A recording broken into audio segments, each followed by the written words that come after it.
¿Qué tal? ¿Cómo están? Muy buenas tardes. Este es El Poder de Cancún. Estamos en una transmisión más desde el restaurante Golden Sea Chinese. Los invitamos a comer. ¿Cómo estás, Gerardo? Bien, bien, aquí con Gerardo García y yo acá está. O sea, ¿cómo rica esa sopa? Está buena, está muy buena. ¿De qué dijo Emanuel que era? Que tenía, no sé qué tantas cosas, pero igual estaba muy buena. Tofu, clara de huevo, huevo, maicena y creo que es caldo de pollo, ¿no? Cilantro. Cilantro y res, carne res. Y res.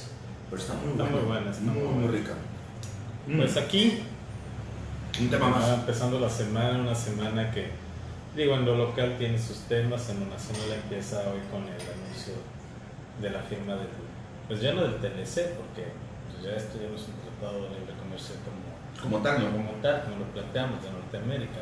Un acuerdo bilateral, ¿no? Es un acuerdo bilateral, vamos a ver si Canadá le entra, pero bueno, pues hoy todo el mundo está con este tema, interesante, pero pues vamos a ver, se hizo lo que Trump quiso. Claro. Oye, fíjate que está pasando una cuestión inédita en Quintana Roo.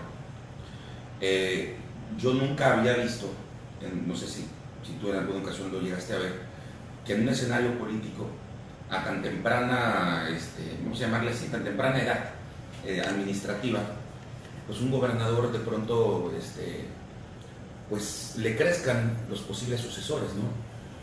Y esto obviamente, políticamente hablando, pues obviamente le va a generar pues grandes problemas, ¿no?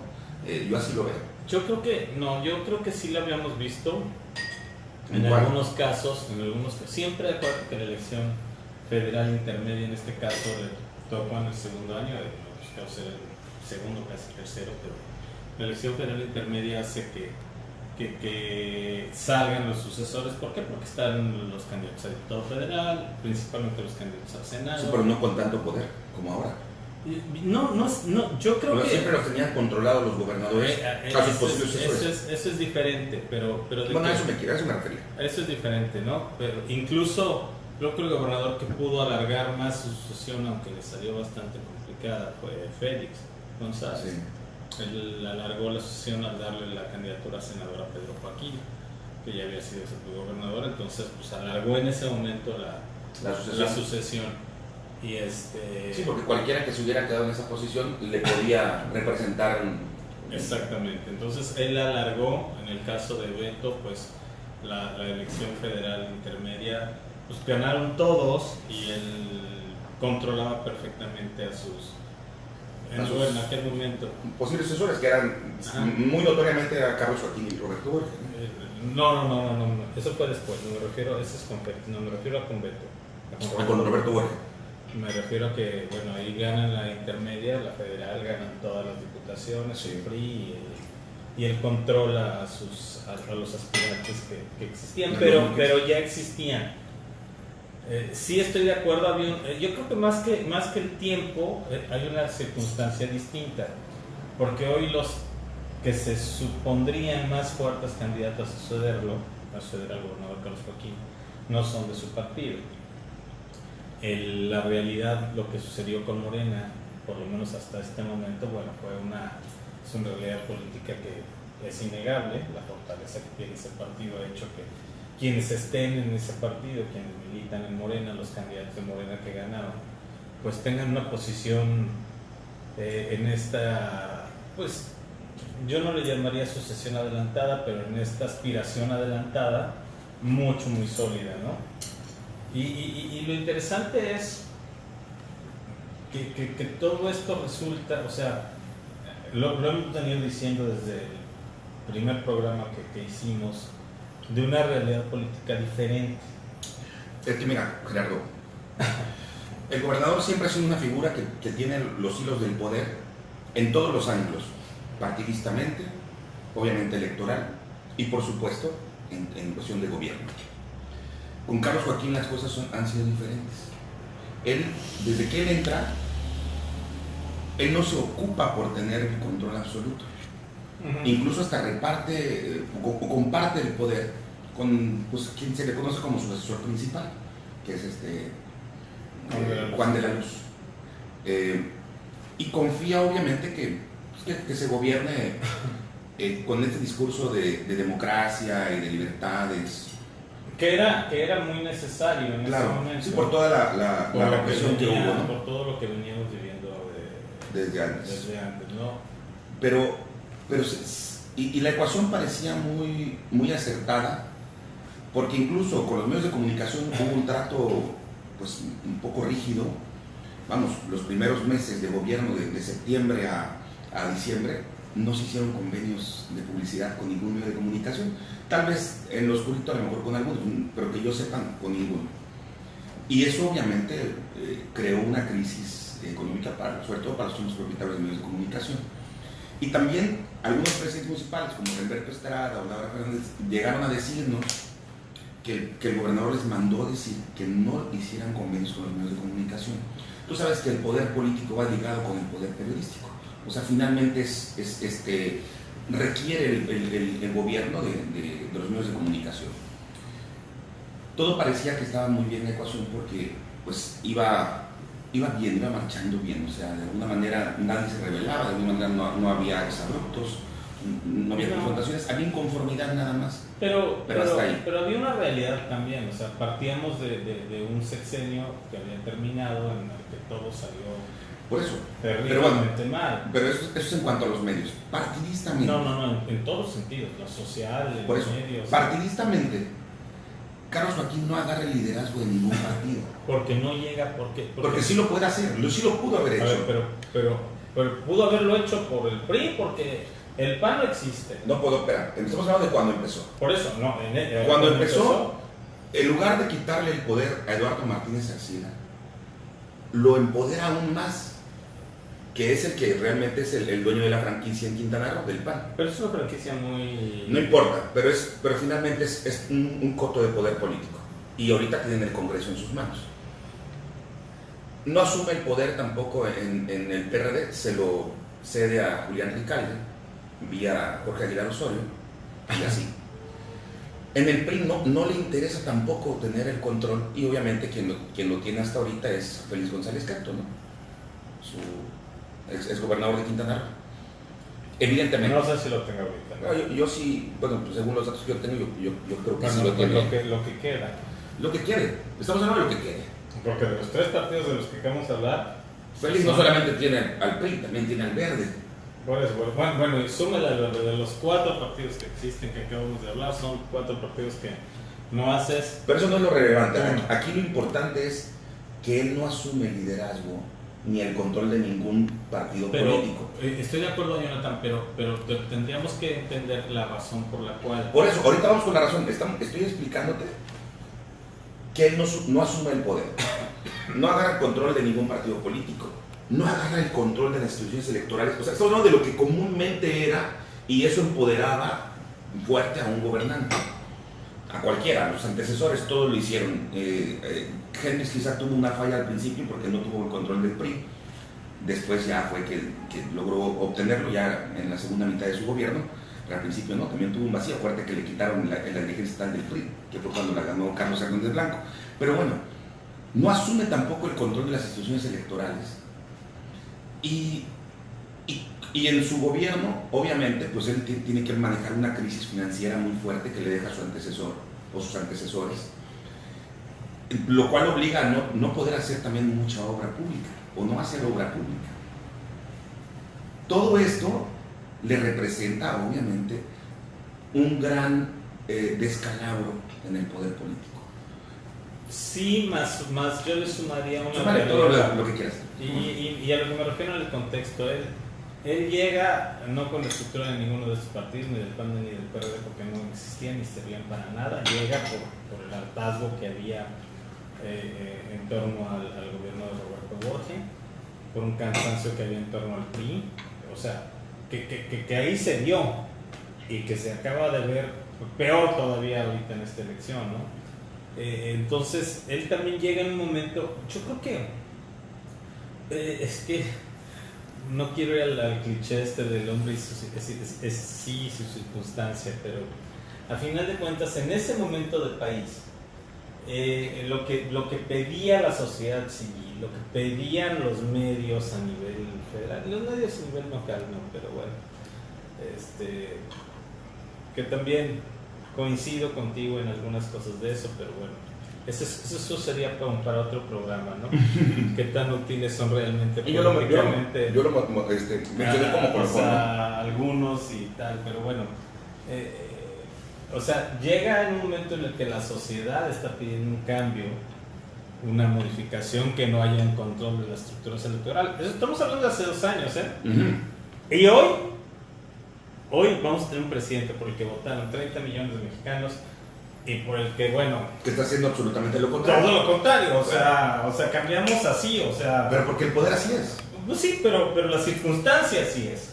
O sea, cuando Carlos llega a la gobernatura, era mal visto que un gobernador se hiciera del poder absoluto. Y ahorita estamos, pues no, yo no lo aplaudo, pero es la circunstancia y es la realidad. Andrés Manuel López Obrador se está haciendo de las instituciones electorales, de los partidos políticos, del Congreso, o sea, total y absolutamente. Entonces, yo creo que por eso hay que medirlo de acuerdo a circunstancias. ¿Dónde está el asunto? Por eso es que el cálculo falló, porque no se esperaba en este escenario. Eso, ahí es a donde podemos ir.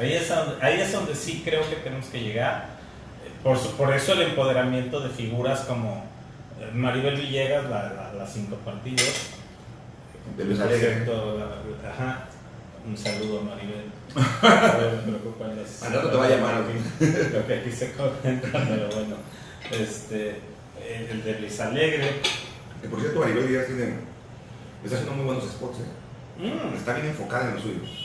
Está en lo suyo. Ellos ya están en la campaña para la gobernatura. ¿Quién sabe? Falta mucho tiempo. A eso me refería.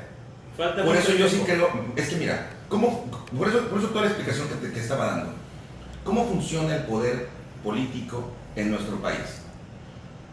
Cuando ven que el rey está por morir, entonces van corriendo todos a sumarse a quien podría ser su sucesor.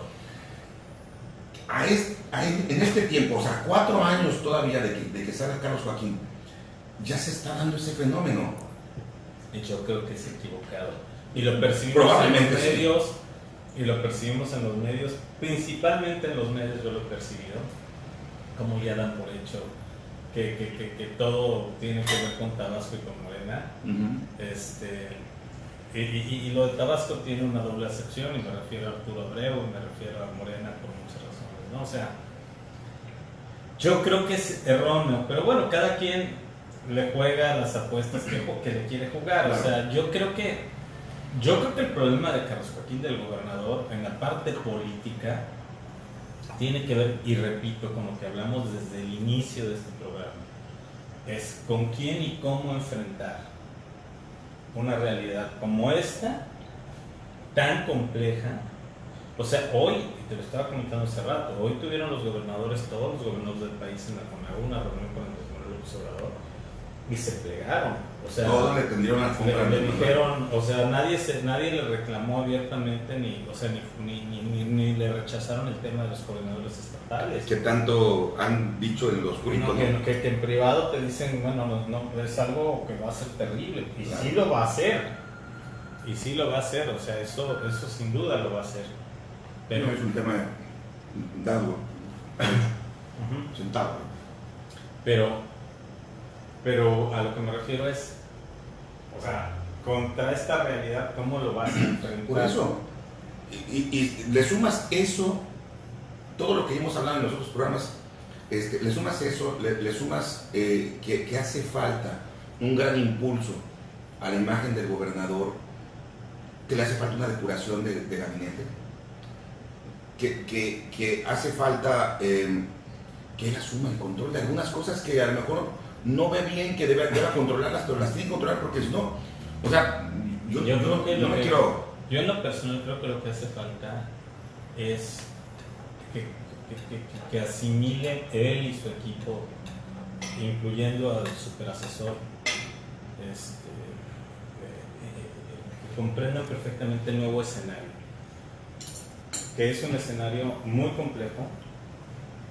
Andrés Manuel López Obrador como presidente va a ser muy difícil, sí, muy difícil. Ya lo está mostrando. Antes de que todo protesta. O sea, muy, muy difícil. No van a ser las cosas fáciles.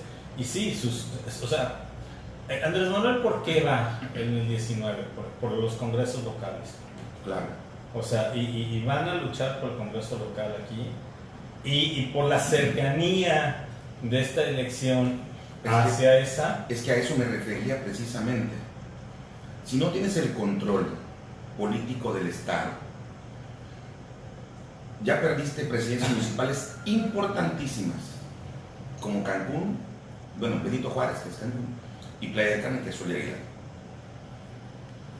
Y está, no creo que no sea, se está viendo que van por el Congreso. ¿Qué le queda? No, le queda la necesidad de hacer política y de replantearse la manera de hacer. No, por eso. Me refiero a que ¿qué le queda políticamente? No le va a quedar nada. Le quedan sus nuevas alianzas, las alianzas que pueda tener.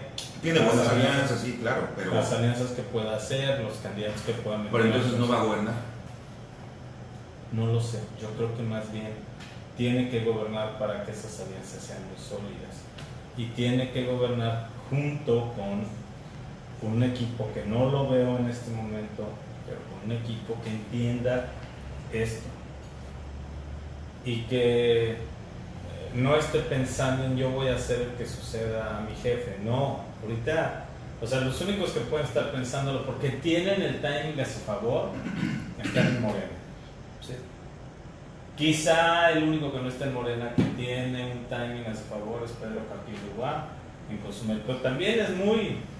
Porque me falta mucho, Sí.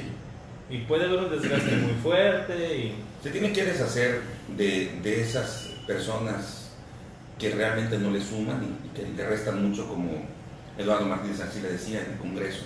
Juan Carlos Pereira. O sea, ¿qué hace Juan Carlos Pereira al lado de Carlos Joaquín? Le hace daño. Personajes de esa índole no le favorecen, no le suman, le restan. Y yo no quiero decir... Porque ya ves que se ha vilipendiado mucho el nombre de Juan de la Luz. Yo no lo conozco. No creo que sea un señor que haga mal, porque no es ni protagonista, ni está pensando en políticamente. O sea, yo creo que es un hombre sí que ha trabajado, es un hombre que ha trabajado en la sombra. Así es. Desde toda la vida. Creo que sí le sirve. No, sin protagonismo, ha estado siempre atrás de Carlos. Es una realidad. Y por eso lo tiene, porque él no le representa un riesgo. Bueno, un riesgo político no, pero tiene también que medir el gobernador lo que ha sucedido con las decisiones que se han tomado. O sea, yo creo que, no, a ver, sí, aunque quien diga, es que si hubiera tomado tal decisión, Morena no hubiera arrasado. No, a ver, esto fue, o sea... No tiene nada que ver eso. Morena arrasó, aunque te hubieras puesto de cabeza. Lo que sí debieron de haber sido muy previsores. O sea, porque con tiempo se pudo permear, se pudo sondear que Morena venía con todo. El problema que está en que no tiene, aparte de la figura política del gobernador, no hay una, y que no es un hombre que sea egoísta, no es un hombre que quiera... No es este emperador que quiere que solamente él luzca, no lo es. Eso hay que... Coincido contigo plenamente. Entonces él podría dejar que figuras políticas crecieran en su entorno, que las necesita. Ese es el asunto que yo diría. Y él no es celoso, no es una figura que diga, no, para nada, no lo es. Pero sí necesita tener sus propias fichas en este tablero de ajedrez. Porque si no va a poder jugar.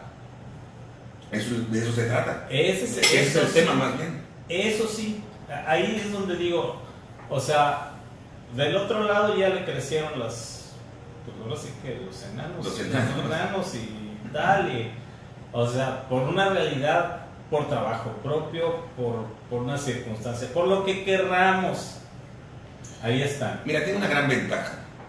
Le quedan 4 años, 1, 2, tiene don de gente, o sea, eso sin duda. Él puede muy sencillo y muy fácilmente, excepto con Maribel Villegas, él puede tener un buen trato y una salida airosa con quien sea. Tal vez con Maribel no, pero con quien sea sí puede tener un buen trato. Y a final de cuentas, pues él no le conozco hasta ahorita que tenga un pensamiento perverso, ¿no? Con rumbo a su sucesión. No, Entonces, eso le ayuda. yo creo que eso le ayuda, pero aquí el tema de las figuras políticas, de irlas moldeando, que en un principio se vio que habían varios y tal, y qué bueno que todo eso Pues se cayendo fue poco a poco. cayendo y le dio mucha libertad. Pero tiene que preparar algo porque va a tener que jugar en un tablero de ajedrez muy complicado. Sí. Aunque también es cierto, y tú lo acabas de decir, faltan varios años, el desgaste del observador y de Morena va a ser una realidad, o sea, no es... Mira, el tema del título de la asociación adelantada, pues, tú sabes que es una alegoría, pero digo, para reafirmar este punto, ¿no? Es una alegoría, pero con una gran certeza, porque por todo lo que ya te dije, porque existe quizás un vacío que él debe llenar para su propio beneficio. Bueno, debe jugar. Y tiene todo para hacerlo. Todo. Es de un buen apellido, tiene don de gente, No, y creo que como y que tiene el poder. No, y además, Hay que ejercerlo. yo sí reconocería que además ha sido un gobierno discreto, si bien no ha sido un gobierno grandilocuente, y ha sido un gobierno discreto que se requería. Sí, En claro. este momento, con la llegada del observador, yo creo que no es necesariamente lo que se requiere. No, tiene que replantearse. Pero en el momento en el que él llegó, eso Sí. se agradecía. Un gobierno muy transparente en algunas cosas, muy tranquilo, muy discreto, un gobernador sin tanto protagonismo. Sí. O sea, en este momento no, o sea, en este momento... No, tiene que haber modificaciones O sea, en todo. pues si tienes un presidente que es un rockstar, poderosísimo, Sí. atrabiliario y con una estructura de poder en cada uno de los estados fuertísima y con sucesores, ya que lo estás viendo ahí, pues ya tienes que replantearte las cosas. Claro. Sí, modificar tu estructura básica de gobierno, que cuál es, no puedes volver a cometer los mismos errores que se Y tu cometieron. comunicación directa con la gente y la clase política. Sí, También tienes que... yo creo que sí, yo creo que tiene que retomar él una comunicación con la clase política, y principalmente una clase política que se ha visto muy abandonada. Sí. Yo en lo Es el personal, vacío que me refería. por ejemplo, veo, y no se me hace nada extraño, que pudiéramos ver, no sé si en el 19, pero para la gubernatura, y quizá en el 19, alianzas entre el PRI y el PAN aquí, O sea, yo no lo veo lejos, Pues si Eduardo Martínez García sigue liderando el PAN, todo es posible. No, me refiero a que son dos partidos que tienen que ser muy pragmáticos. Sí, O sea, no tienen nada. O sea, bueno, a menos que aspiren solamente a tener plurinominales. O sea, en el Congreso. pero es que si no aspiran ni siquiera a eso, o sea, ¿qué figuras fuertes ves en los distritos? O sea, algunos que busquen la reelección, ¿quién te gusta que busque la reelección? Pepe de la Peña por el verde, que tenga cierta Podría ser. posibilidad, dos o tres que tengan alguna posibilidad menor, pero en general,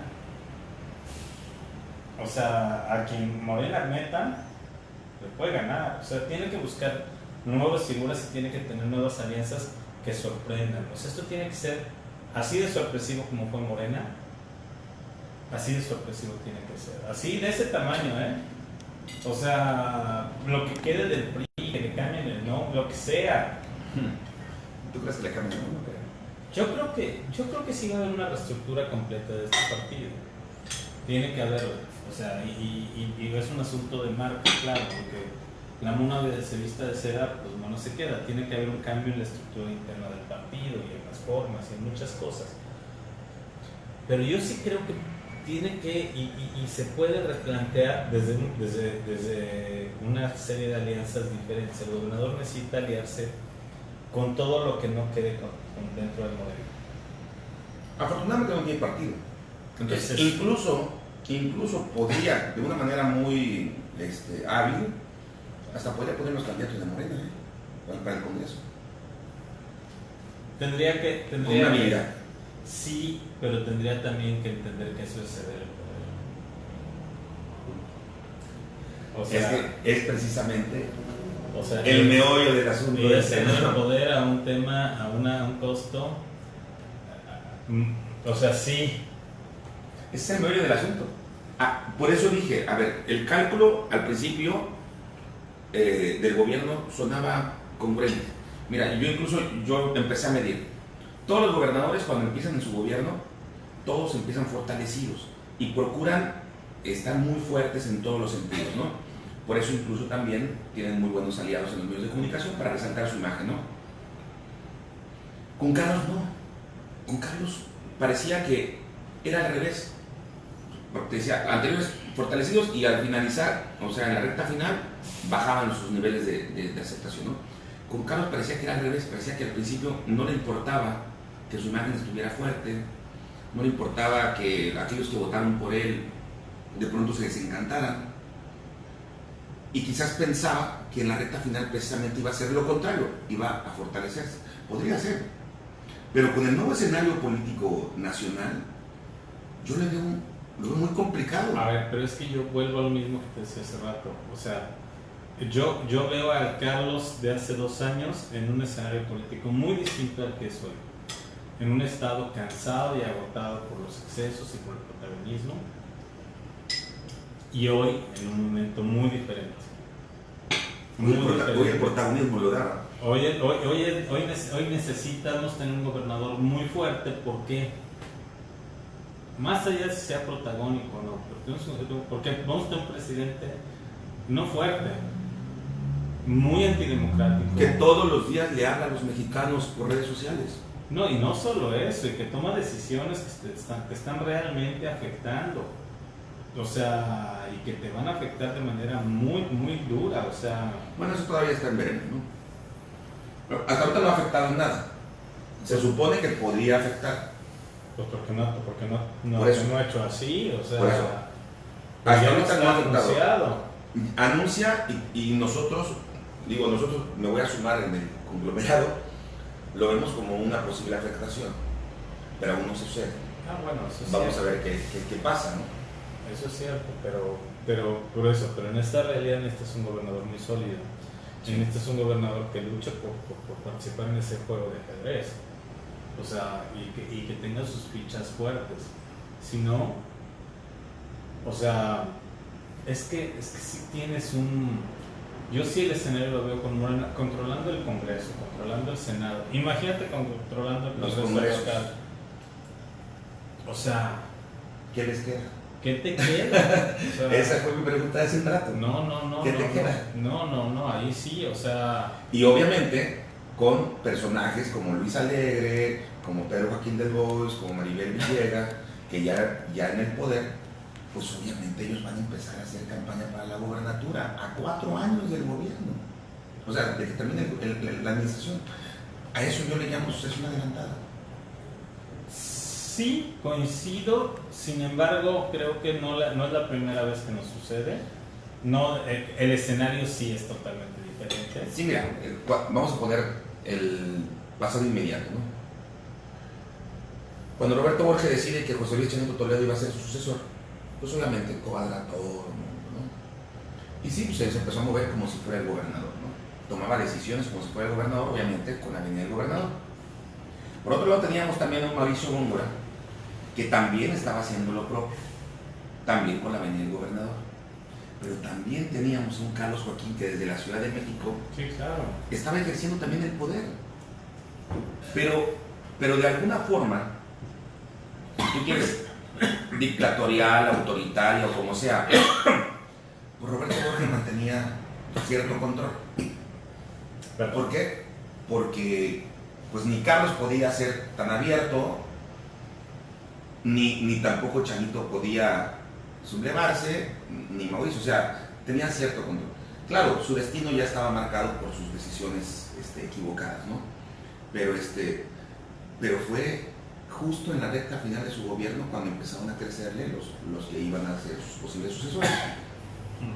Aunque se sabía, aunque se movían, pero todo era de manera en una realidad muy diferente.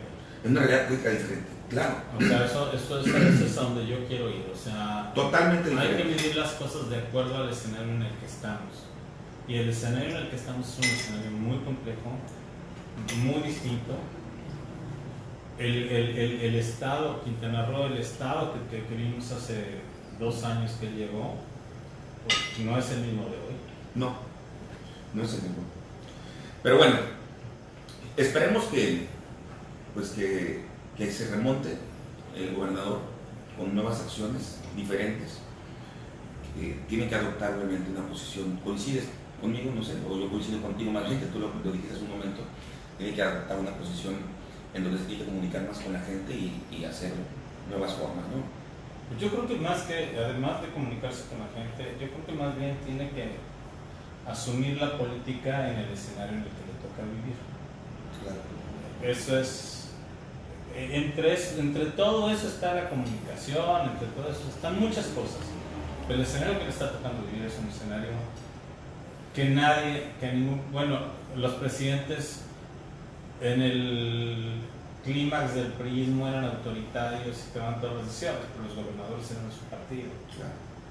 Y eran empleados del presidente. Aquí no, aquí es todo un tema de que no son sus empleados, pero este hombre va a querer que sean casi los suyos, o sea, y les pone una estructura paralela, o sea, Sí. es distinto. Claro. En fin, pues muchas gracias. Gracias por comer con nosotros y estar en un programa más de Poder de Cancún. Desde el restaurante Golden Sea Chinese aquí en la zona hotelera, en Plaza Caracol, donde era antes Casa Rolando. Gracias. Gracias, Jonathan, gracias a todos. Provecho. Hasta luego.